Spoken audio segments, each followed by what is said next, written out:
attacked and robbed in her neighborhood last week. The thief tugs at her bag before ripping it out of her hands, kicks her to the ground, and then runs off. She is doing all right, thankfully, but this crime is not new. In the last 6 months, King County Sheriff's deputies say they have seen a rise in purse snatchings all across the south of King County. Investigators say it's happening outside of large retail stores. The thieves circle around the parking lots. They're looking for somebody to target with a purse. Then they seize the opportunity to steal.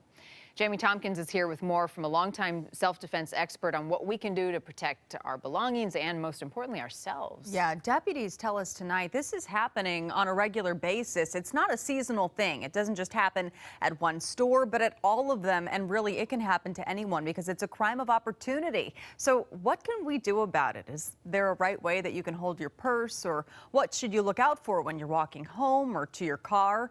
Experts say it's pretty simple. Keep your stuff close to you and always trust your gut. Create distance immediately. I tell people, like, everybody's got a sixth sense. Like, you can sense things. So if you're walking somewhere, and it might be in your neighborhood, or you're leaving the school from picking up your kids or whatever it may be, if you get a weird sense, immediately just kind of stop, look around, see what's going on, and just take notice of it, and go directly to where there's people, or there might be an area that creates more visibility. Well, and a purse isn't the only thing that we have distracting us. So, I mean, for many of us, we've got a lot going on. Did he have any advice on that? Yeah, we have so many distractions, right? Whether it's your purse, or maybe you have kids with you, multiple kids, and of course your shopping cart is full of groceries.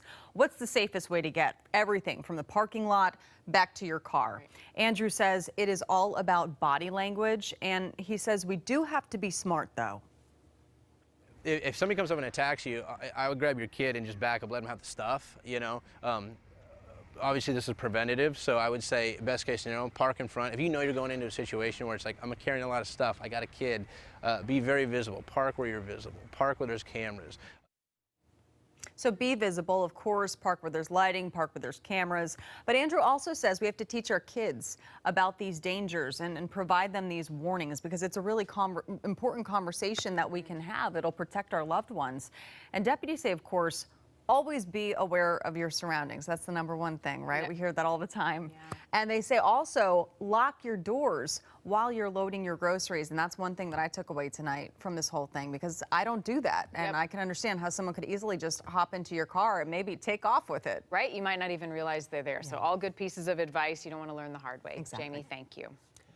Coming up next, a Washington lawmaker makes waves